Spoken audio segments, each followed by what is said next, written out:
Kadar pengangguran pada April 2020 melonjak kepada 5.0% kepada 778,800 orang. Jabatan Perangkaan Malaysia dalam kaji selidiknya mendedahkan bahawa penutupan operasi sebahagian besar perniagaan semasa Perintah Kawalan Pergerakan PKP bertujuan mencegah COVID-19 telah menyebabkan pekerja kehilangan pekerjaan dan pencari kerja sukar mendapat pekerjaan. Ketua Perangkawan Datuk Seri Dr. Muhammad Uzir Mahidin dipetik oleh Bernama sebagai berkata, jumlah tenaga buruh pada April 2020 mencatatkan pertumbuhan marginal sebanyak 0.6% atau 99,100 orang kepada 15.71 juta orang.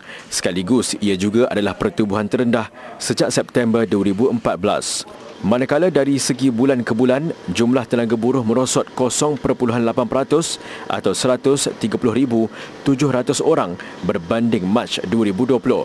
Menurut Datuk Seri Dr. Muhammad Uzir, pada April 2020, jumlah penduduk yang bekerja merosot 156,400 orang atau negatif 1.0% berdasarkan tempoh tahun ke tahun kepada 14.93 juta orang. Kaji selidik itu turut mendapati ada 2.59 juta orang yang bekerja sendiri pada April 2020 yang sebahagian besarnya terdiri daripada peniaga atau pengusaha kecil-kecilan seperti pasar tani, pasar malam, catering, gerai, pekebun kecil, pengusaha pelancongan termasuk pengusaha aktiviti umrah dan ziarah.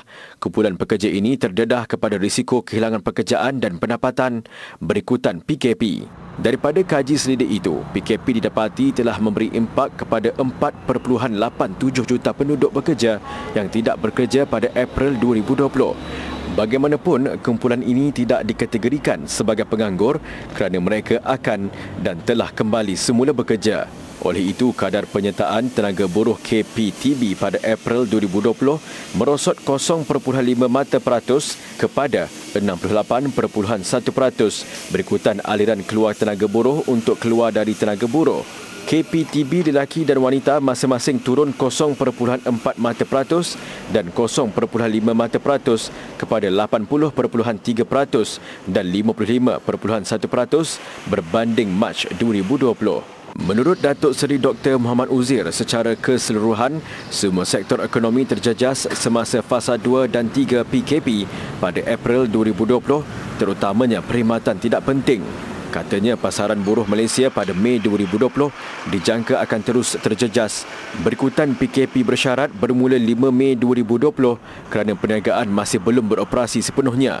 Dalam tempoh itu, syarikat akan cenderung untuk mengurangkan saiz pekerja mereka untuk meringankan beban kos operasi walaupun telah dijangka pengurangan dalam pendapatan perniagaan mereka.